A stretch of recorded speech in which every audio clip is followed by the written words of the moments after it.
Middle ఈస్ట్లో మిసైళ్ల వర్షం దద్దరిల్లిపోతున్న Iran, Israel, Lebanon, Gulf దేశాలు డ్రోన్లతో కూడా దాడులు చేస్తున్నారు. ఇరాన్ అయితే అసలు ఏం తగ్గట్లేదు, వెనకకి వెళ్ళట్లేదు. అసలు ఏదో ఒకటి తేల్చుకుంటామని చెప్పేసి అయితే భీకరంగా యుద్ధం అయితే చేస్తున్నారు డ్రోన్లతోని. టెహ్రాన్లో రాత్రంతా బాంబు పేలుళ్లు. ఇరాన్ కొత్త రక్షణ మంత్రి కూడా మృతి చెందారు. ఇజ్రాయెల్తో పాటు గల్ఫ్ దేశాలలో యుఎస్ బేస్లపై ఇరాన్ అయితే అటాక్ చేస్తుంది. ఇరాన్ అయితే యుఎస్ బేస్లనే తీసుకొని అక్కడనే అటాక్ చేస్తుంది. సుప్రీం లీడర్ను ఎన్నుకునే అసెంబ్లీ ఆఫ్ ఎక్స్పర్ట్స్ భవనం అయితే ధ్వంసమైపోయింది. ఎటు చూసిన బాంబు దాడులతో దద్దరిల్లిపోతున్న పశ్చిమాసియా. రియాద్లోని అమెరికా ఎంబసీపై డ్రోన్తో దాడి చేశారు ఇరాన్ వాళ్ళు. ఖతార్లోని $1 బిలియన్ యుఎస్ రాడార్ అయితే ధ్వంసమైపోయింది. హర్మజ్ జలసంధిలోకి నౌకలు వస్తే పేల్చేస్తామని ఇరాన్ అయితే వార్నింగ్. ఇరాన్ సైన్యం నాయకత్వం ఖతం. ఇరాన్లో 787కు మరణాలైతే చేరాయి. పశ్చిమాసియాలో యుద్ధం అయితే భయంకర స్థితికి అయితే చేరుకుంది. ఒకవైపు అమెరికా ఇజ్రాయెల్ దాడులలో, మరోవైపు ఇరాన్ హెజ్బోలా ప్రతీకార దాడులతో పశ్చిమాసియా దద్దరిల్లిపోతుంది. ఇరాన్తో పాటు లెబనాన్, ఇజ్రాయెల్తో పాటు గల్ఫ్ దేశాలలో అమెరికా స్థావరాలు ఉన్న ప్రాంతాలైతే మంటలలో తగలబడిపోతున్నాయి. వరుసగా 4వ రోజు అంటే మంగళవారం కూడా ఇరాన్పై అమెరికా, ఇజ్రాయెల్ క్షిపణుల వర్షం అయితే కురిపించింది.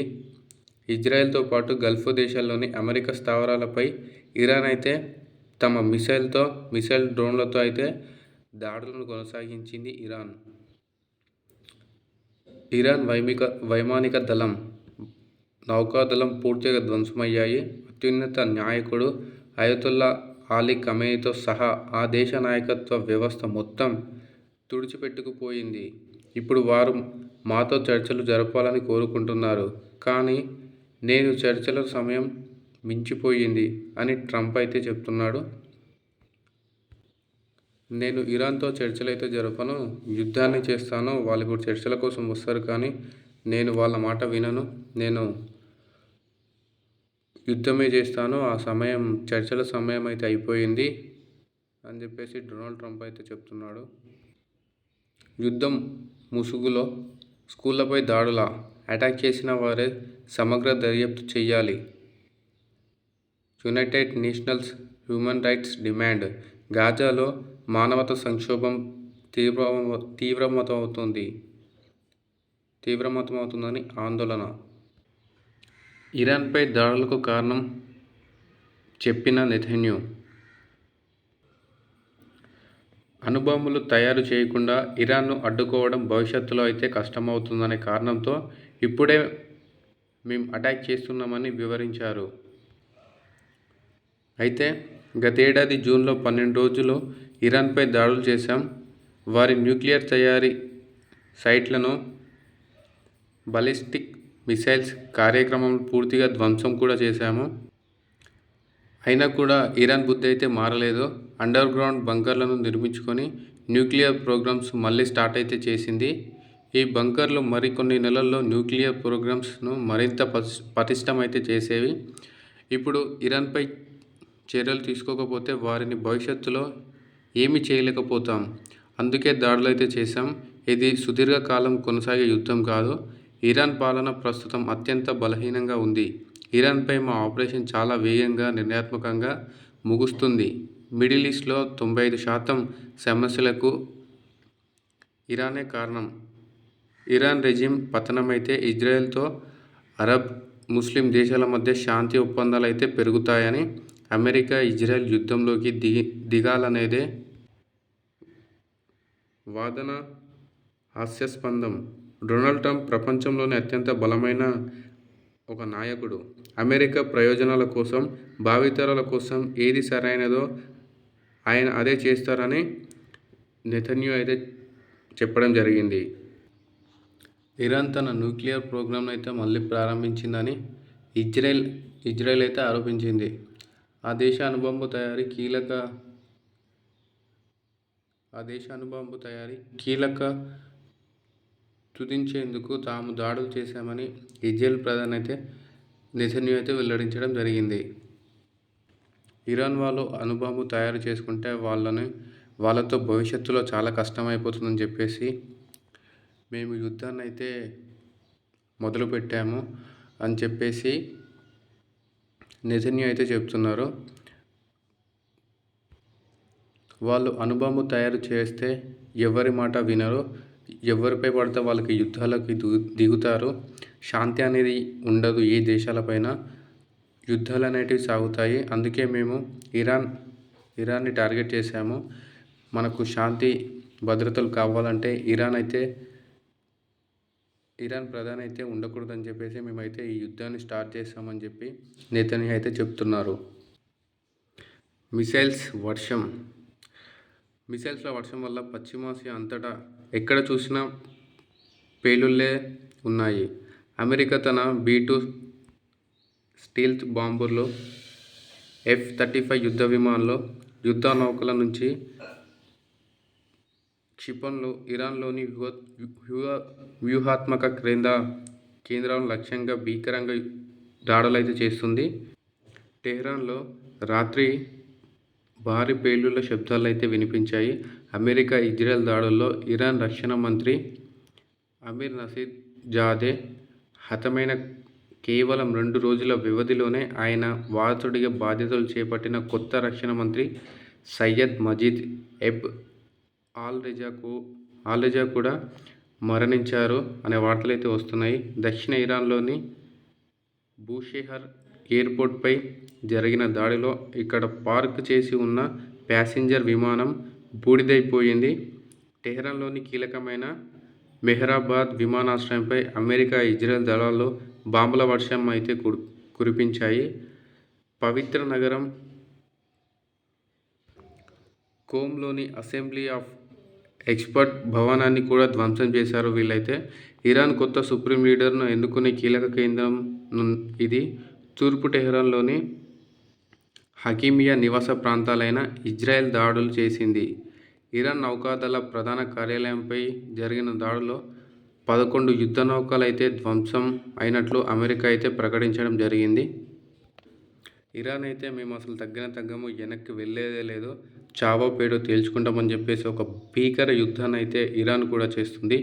ఇరాన్ తన దగ్గర ఉన్న క్షిపణులు షాహెద్ డ్రోన్లతో గల్ఫ్ దేశాల్లోని అమెరికా స్థావరాలపైన అయితే ప్రతీకార దాడులు అయితే తీసుకుంటుంది. మంగళవారం ఉదయం రియాద్లోని US ఎంబసీపై జరిగిన డ్రోన్ దాడిలో స్వల్ప అగ్ని ప్రమాదం జరగగా కువైట్లో అమెరికా రాయబారి కార్యాలయాన్ని నిరవధికంగా మూసివేయడం జరిగింది. కువైట్, బహ్రెయిన్, ఇరాక్, ఖతర్, UAEలోని తమ దౌత్య సిబ్బంది కుటుంబాలను అమెరికా వెనక్కైతే పిలిపించుకోవడం జరిగింది.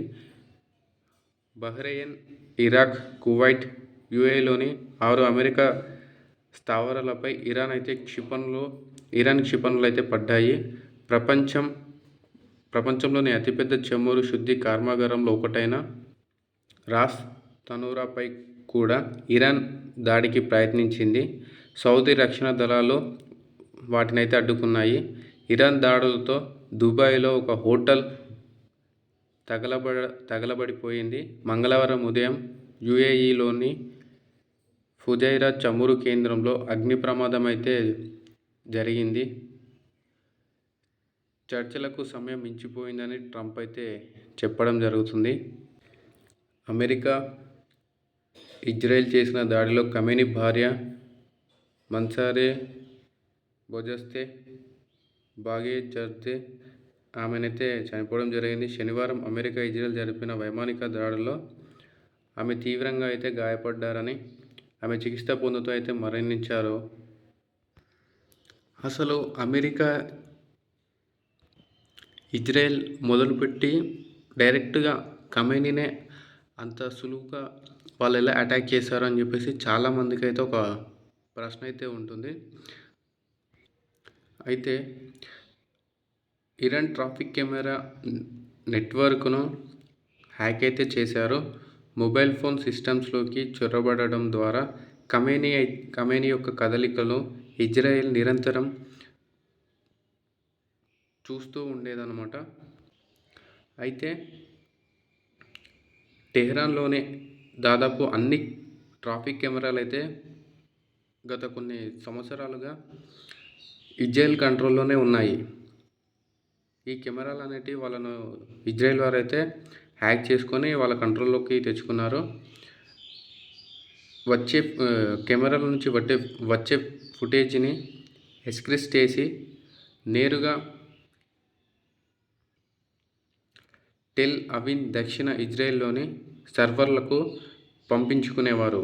ముఖ్యంగా ఖమేనీ నివాసం నుండి పార్చర్ స్ట్రీట్ పరిసరాల్లోని కెమెరాల ద్వారా ఆయన బాడీగార్డ్స్ తమ వ్యక్తిగత వాహనాలు ఎక్కడ పార్కు చేస్తారు, వారి రోజువారీ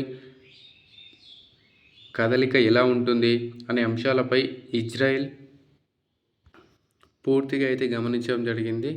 అలాగే ఖమేనీ ఎక్కడ ఉంటాడు, ఎక్కడ నివసిస్తాడు, ఎవరిని కలుస్తాడు, ప్రమాదం వస్తే ఆయన ఎవరి దగ్గరికి వెళ్ళి సహాయం కోరుతాడు అంశాలపై లోతైన అధ్యయనం అయితే ఇజ్రాయెల్ అయితే చేయడం జరిగింది. ఎప్పటికప్పుడు సేకరించిన సమాచారాన్ని క్రమంలో తీసుకువచ్చారు. ఇజ్రాయెల్ ఏఐ టూల్స్ ఆల్గారిథమ్స్ను ఉపయోగించింది. ఫిబ్రవరి 20న అత్యంత ఖచ్చితత్వంతో ఖమేనీని అయితే టార్గెట్ చేసి అతన్ని పూర్తి డేటా తీసుకొని ఖమేనీని అయితే టార్గెట్ చేశారు. ఆ డేటాతో ఖమేనీని అయితే చంపేయడం జరిగింది. ఇరాన్లోని